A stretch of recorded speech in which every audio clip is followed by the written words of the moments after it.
आइए दोस्तों law of conservation of energy की अंडरस्टैंडिंग लेते हैं। तो ये ऐसा क्या लॉ है जो एनर्जी को कंजर्व करने की बातें कर रहा है। इसकी डेफिनेशन पहले समझ लेते हैं। देखिए दोस्तों, डेफिनेशन देखते हैं। Whenever energy changes from one form to another, जब कभी भी एनर्जी चेंज होगी एक फॉर्म से अनदर फॉर्म में, मान लेते हैं आपके पास एनर्जी E1 है, आपकी एनर्जी E2 में चेंज हो रही है, फिर क्या होगा, the total amount of energy remain constant. जो अमाउंट ऑफ एनर्जी है वो कांस्टेंट रहेगा। तो मान लेते हैं यहाँ आपकी 5 एनर्जी थी ना, सो यहाँ पर भी वो 5 ही एनर्जी होगी, चाहे एनर्जी की जो प्रॉपर्टी है वो डिफरेंट हो जाए। मान लेते हैं E1 केमिकल एनर्जी है तो E2 भी आप, और E2 मान लेते हैं लाइट एनर्जी है। सो E1 में जो 5 यूनिट केमिकल एनर्जी है वो E2 लाइट एनर्जी की 5 यूनिट केमिकल एनर्जी के बराबर होगी। समझाता हूं इस कंसेप्ट को आपको। देखिए, ये कहता है law of conservation energy, energy जो फर्स्ट है वो एनर्जी सेकंड के इक्विवेलेंट रहेगी जब ट्रांसफॉर्मेशन ऑफ एनर्जी हो जाएगा। ये कहता है। कैसे चलता है ये कंसेप्ट, देखिए दोस्तों, यहां पर आपकी एनर्जी E1 थी, ठीक है, मान लेते हैं ये E2 एनर्जी में कन्वर्ट हो गई। तो बेसिकली क्या होता है, प्रैक्टिकली देखें तो पूरी की पूरी कन्वर्ट नहीं होती। मान लेते हैं हम, जैसे कि कोई भी एग्जांपल ले लीजिए, मान लेते हैं हम इलेक्ट्रिक बल्ब का एग्जांपल लेते हैं। जो सेल है बेसिकली इलेक्ट्रिक बल्ब को रोशनी दे रहा है, केमिकल एनर्जी से इलेक्ट्रिक एनर्जी में कन्वर्जन, इलेक्ट्रिक एनर्जी कन्वर्जन हो रहा है, और you can say light energy में भी कन्वर्जन हो रहा है। तो यहाँ पर क्या होता है, E1 एनर्जी मान लेते हैं ये थी, केमिकल एनर्जी आपकी E1 थी और इलेक्ट्रिकल एनर्जी आपकी E2 थी, ठीक है, बिल्कुल सही बात है। अब यहाँ पर क्या है, प्रैक्टिकली देखें तो कुछ लॉसेस आपके वायर में भी होते हैं। भाई वायर भी आपकी हीट हो जाती है थोड़ी देर में, कुछ लॉसेस वहाँ भी होते हैं। सो E1 एनर्जी केमिकल एनर्जी जब इलेक्ट्रिकल एनर्जी में कन्वर्ट हुई तो यहाँ पर कुछ लॉसेस भी आए, लॉसेस ऑफ एनर्जी बोल लीजिए, ठीक है ना। सो वो क्या है वो लिख लेते हैं। देखिए यहाँ पर क्या था, E1 क्या था, केमिकल एनर्जी, केमिकल एनर्जी ये किस में कन्वर्ट हुई थी, इलेक्ट्रिकल एनर्जी में। और लॉसेस किस फॉर्म में आए, लॉसेस आपको हीट एनर्जी के फॉर्म में मिले, ठीक है ना। हीट एनर्जी क्या, यहाँ पर हीट हुई थी, वायर्स हीट हुई थी। इलेक्ट्रिकल एनर्जी में क्या चीज, यहाँ पर आपका बल्ब जल गया था। केमिकल एनर्जी क्या थी, बैटरी से आ रही थी, ठीक है ना। सो ये लॉ कहता है, लॉ क्या कहता है, आपकी एनर्जी एक फॉर्म से कन्वर्ट होकर दूसरे फॉर्म में जाएगी और इसका जो वैल्यू है, इसका जो पोटेंशियल है, इसका जो वैल्यू है वो कांस्टेंट रहेगी। कांस्टेंट मतलब इक्वेशन इस तरह से बराबर रहने वाली है, जो मैंने इस तरह से बताया। तो यहाँ पर आप इसको इस तरह से भी, इसको इस तरह से भी आप लिख सकते हैं, E1 is equal to E2 plus losses, ठीक है ना, ऐसे। सो ये कहता है ये कांस्टेंट रहेगी। और आइडल कंडीशन में देखें तो E1 इजिकल टू E2 रहने वाली है। लॉसेस तो मैंने बता दिया, जब प्रैक्टिकल हम देखते हैं तो लॉसेस आपको मिलेंगे, बट आइडल कंडीशन में ये इस डेफिनेशन का फॉर्मूला निकल के आता है। इसी को फंडामेंटली अगर हम समझें, ये देखिए आपने छत पर बॉल रखी हुई है, ठीक है, जैसे ही आप इस बॉल को यहाँ से गिराएंगे तो क्या क्या चीजें देखने को मिलेंगी। देखिए ऊपर अगर बॉल यहाँ इस छत पे रखी हुई है, छत क्या है, इसकी हाइट h है, तो यहाँ पर क्या है, पोटेंशियल एनर्जी है इस बॉल के अंदर। पोटेंशियल एनर्जी कितनी है, mgh, ठीक है ना।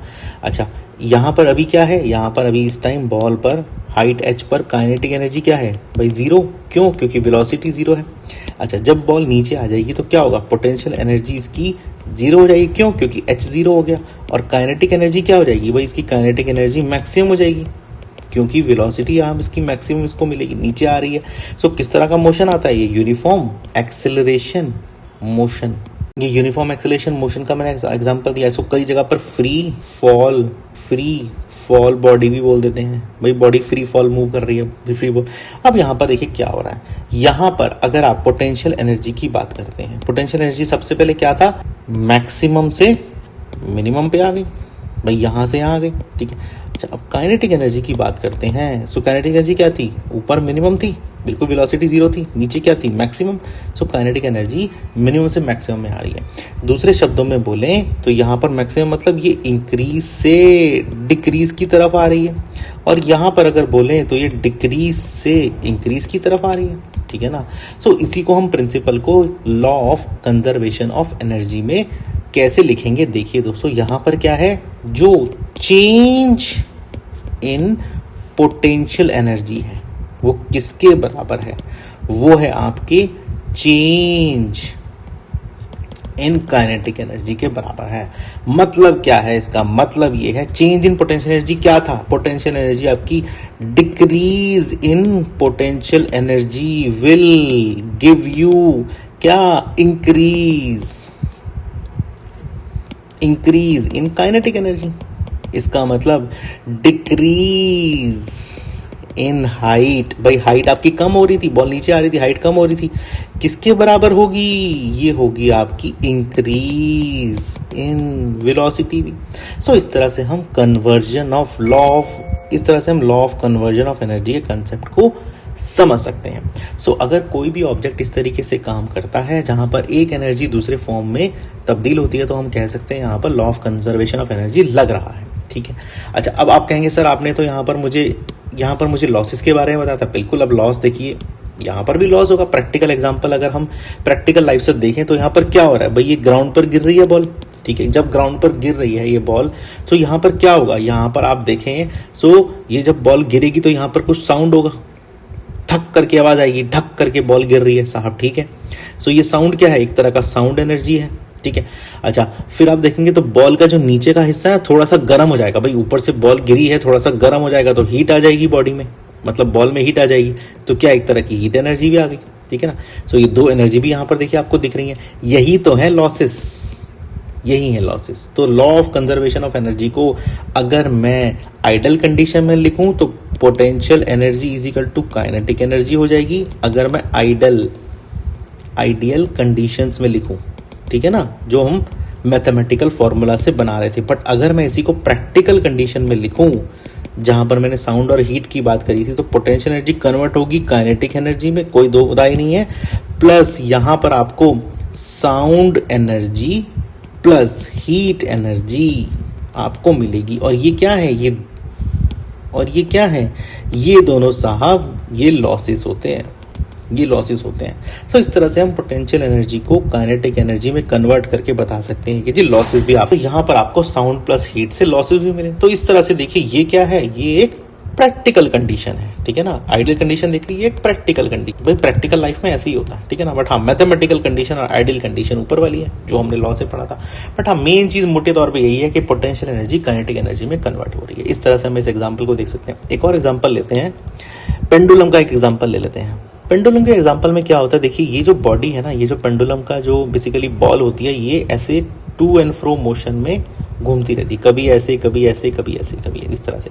अच्छा, इसको ए पोजीशन बोल दीजिए पेंडुलम की, इसको बी बोल दीजिए, इसको सी बोल दीजिए। तीन पोजीशन हो गई, ऐसे हिल रहा है पेंडुलम। यहाँ पर ए पोजीशन पे देखिए क्या होगा, यहाँ पर थोड़ी सी ना इसको हाइट यहाँ मिली है बॉल को। सो इसका मतलब क्या है? यहाँ पर ए पोजीशन पे जब बॉल है, हाइट एच पे है, मतलब मैक्सिमम यहाँ पर गई हुई है, तो इसका मतलब क्या है? इसमें पोटेंशियल एनर्जी है, और बोल दीजिए ओनली पोटेंशियल एनर्जी है। फिर क्या हुआ? फिर बॉडी यहाँ से नीचे की तरफ आई, पेंडुलम अब नीचे की तरफ आ रहा है, बी पर आ रहा है, तो यहाँ पर क्या है? पोटेंशियल एनर्जीज की यहाँ क्या हो रही है? पोटेंशियल एनर्जीज की यहाँ अब डिक्रीज होना शुरू हो रही है। भाई क्यों डिक्रीज हो रही है? क्योंकि ये हाइट लूज कर रहा है, तो लिख दीजिए यहाँ पोटेंशियल एनर्जी डिक्रीजिंग।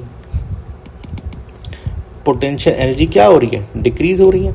जब पोटेंशियल एनर्जी डिक्रीज हो रही है और यहाँ पर देखिए बॉडी जो है ना बहुत तेज स्पीड पकड़ गई, तो इसका मतलब क्या है? यहाँ पर क्या है? काइनेटिक एनर्जी उसकी इंक्रीज होगी। बिल्कुल सही बात है। तो पॉइंट बी पर आके क्या होगा कि यहाँ पर हाइट जो है ना, पॉइंट बी पर यहाँ पर हाइट 0 हो जाएगी, और यहाँ पर क्या होगा?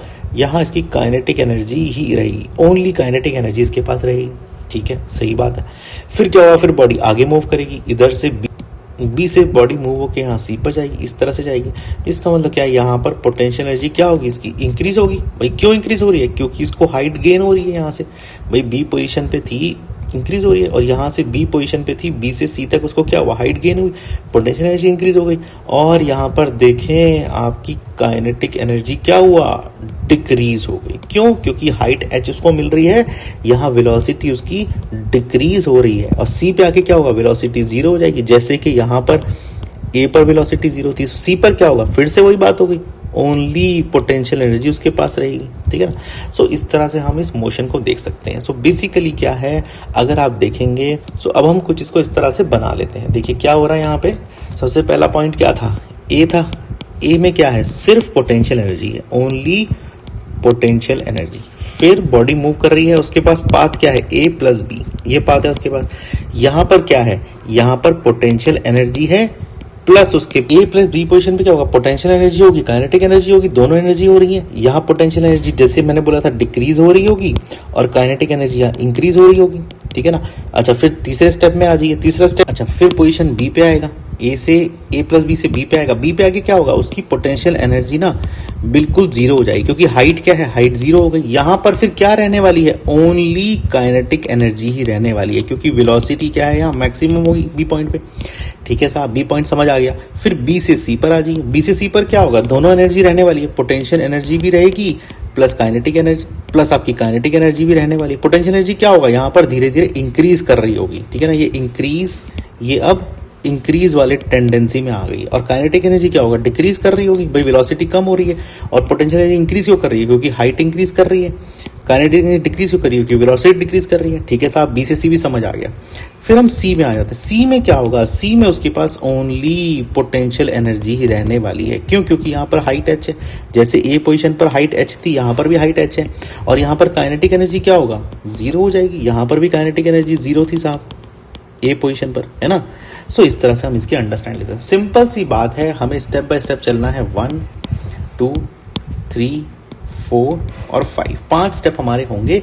उसमें क्या एनर्जी का कन्वर्जन होगा वो मैंने आपको बता दी। और ये सारी की सारी चीज़ें कहाँ से आई हैं, ये सारी की सारी चीज़ें law of conservation of energy से निकल कर आती हैं दोस्तों। सो इस तरह से हम law of conservation of energy को इस तरह से लिखेंगे कि potential energy is equal to kinetic energy होनी ही चाहिए, ठीक है ना। सो वही चीज यहां दिख रही है। सो अगर, और इसका टोटल का जो सम है, टोटल जो एनर्जी है वो क्या होगी, वो कंजर्व होगी, ठीक है ना।